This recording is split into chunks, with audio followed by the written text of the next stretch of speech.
Today I want to talk about the one book that is having the greatest impact on my life as I try to change my life in 1 year.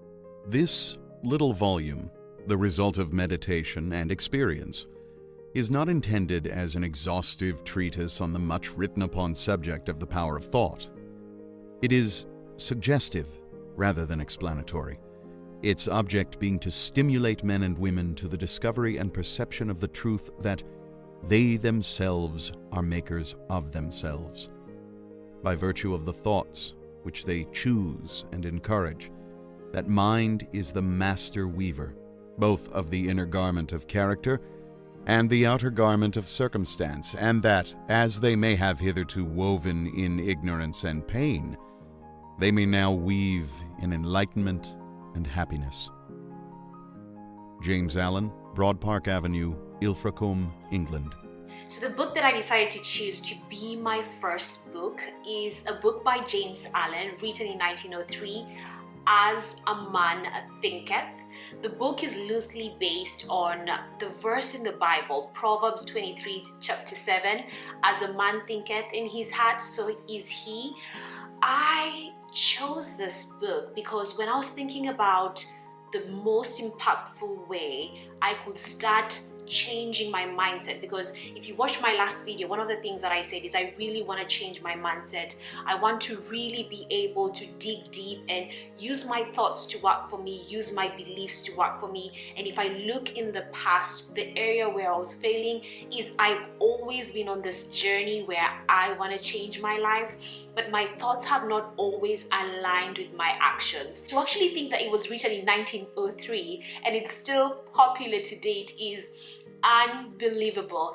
And so today I am very excited to share with you guys the knowledge that I have found in this book. I know it will transform your life as well, especially if you're in the journey of trying to change your life, trying to change your mindset, trying to get your thoughts to work for you. So sit back, relax. We are about to be friends. We are about to go on an eye-opening, thought-provoking journey. As the plant springs from, and could not be without, the seed, so every aspect of a man springs from the hidden seeds of thought, and could not have appeared without them. So the first lesson that I learned from this book that I really wanted to share is it really reminds us that man is literally what he thinks, and his character is a complete sum of all his thoughts. And when I was trying to reflect on this and really ask myself, what do I understand by this? What does it really mean? If you think about a lazy man, he has lazy thoughts, and as a result of being lazy, you'll find that his house won't be clean, he won't do his work well, and that laziness is seen and built in his character. But in the same fashion, if you're someone who has thoughts of confidence, thoughts of determination, when you look at their character, you see a confident person, you see a determined person, and you can see how thoughts have influenced character. Anytime we see someone who has a noble and godlike character, we must realize that that is continued effort in right thinking.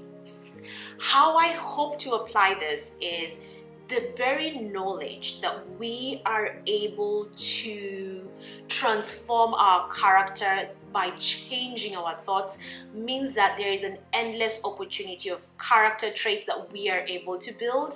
And so for me, this was a way for me to really connect how my thoughts affect my character and to realize that I have an opportunity to put pen and paper and ask myself, what are these characters that I really want to build in my life? What are these characters that as I transform my life, I want them to be a new part of me? Confidence and dedication and commitment to excellence, and really being able to know that I have to think that way, and as I continue my efforts towards that thought, my actions will reflect the same, and that will also be seen in my character. The body is the servant of the mind. It obeys the operations of the mind, whether they be deliberately chosen or automatically expressed. At the bidding of unlawful thoughts, the body sinks rapidly into disease and decay. At the command of glad and beautiful thoughts, it becomes clothed with youthfulness and beauty. Next area he shares about is the effect of thought on health and body, and that both disease and health all come from the mind. Sickly thoughts will lead to a sickly mind, and we see that when, even though someone has changed their diet, if their thoughts are not well, they still fall into fear, they still fall into anxiety, and that alone just makes us sick. And we all know that just the way a bullet can quickly kill you, our thoughts can really lead us, especially if we have negative thoughts, can really lead us to a place of near death, if not death altogether. And so it's understanding that even our thoughts affect our health and body, and especially if you have those happy, joyful, loving thoughts, it manifests in joy and happiness around you, and that manifests in your state of mind and in your state of body.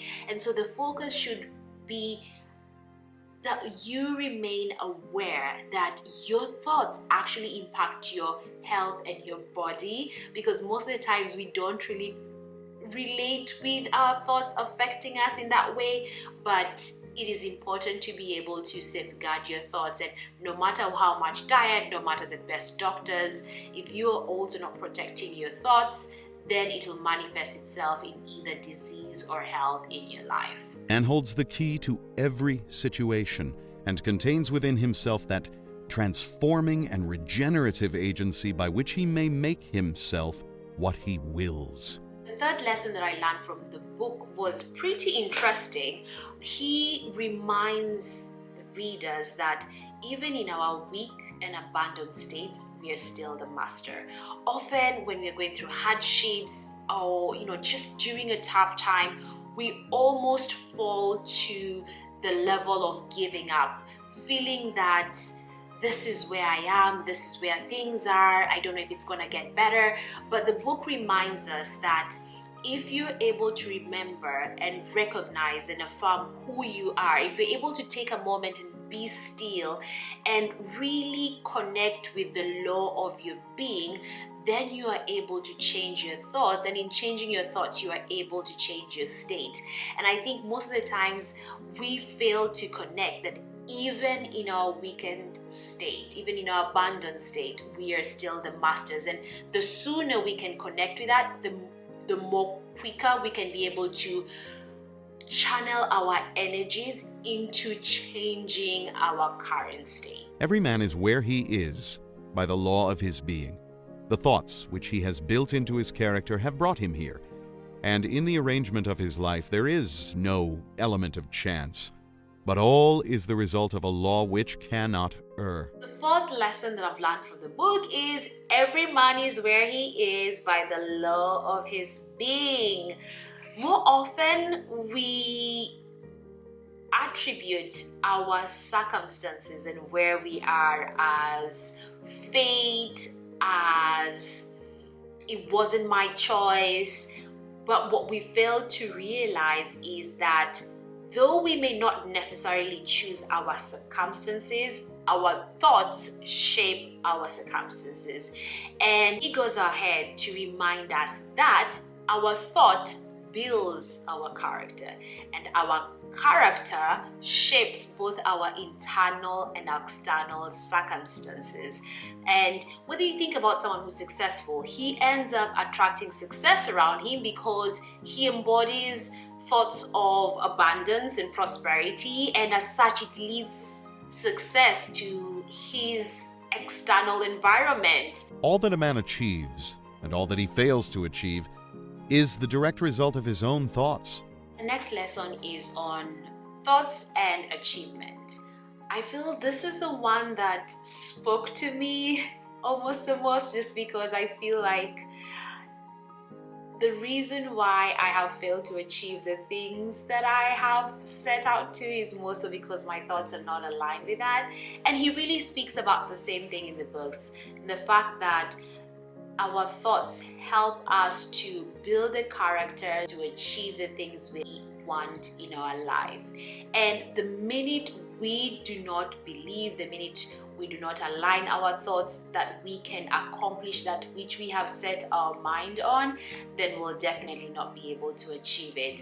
And it was a great reminder that in anything that we want to achieve, whether it's this new journey of changing my life, aligning my thoughts with the belief that I can actually be able to change my life, and also just with my actions as well, is the first best step in a successful journey. A man should conceive of a legitimate purpose in his heart and set out to accomplish it.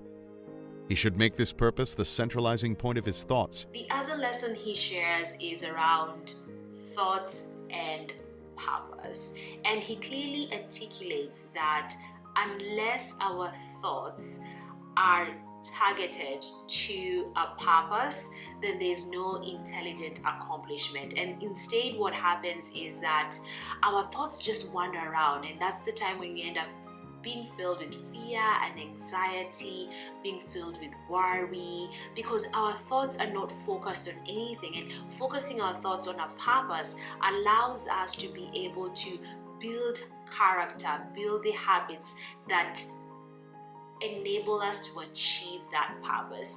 And the one area he reminds us is that if you have not determined what your purpose is, if you're not sure of what that is, then take every task that you do in your everyday life and do it in excellence. And in doing the tasks, our everyday tasks, with excellence, you will slowly be able to build that excellent habit that will allow you to succeed in everything that you do as you walk the journey of discovering your purpose. Dream lofty dreams, and as you dream, so shall you become.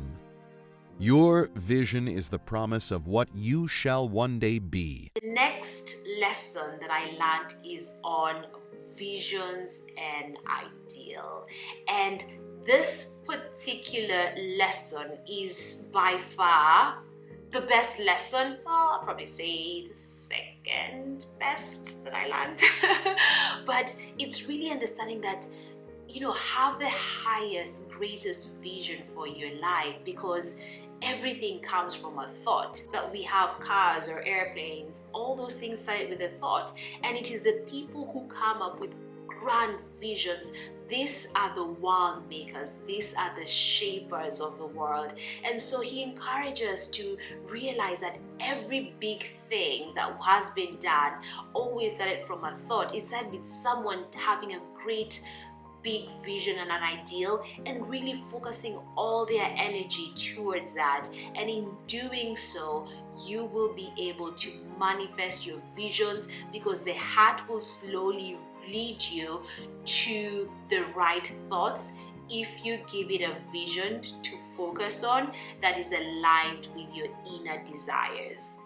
Only the wise man, only he whose thoughts are controlled and purified, makes the winds and the storms of the soul obey him.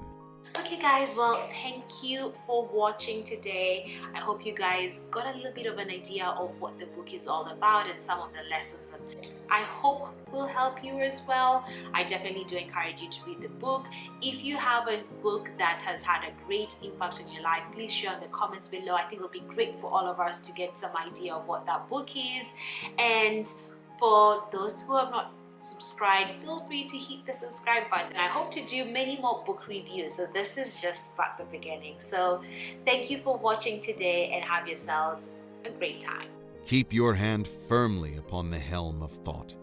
In the bark of your soul reclines the commanding master. He does but sleep.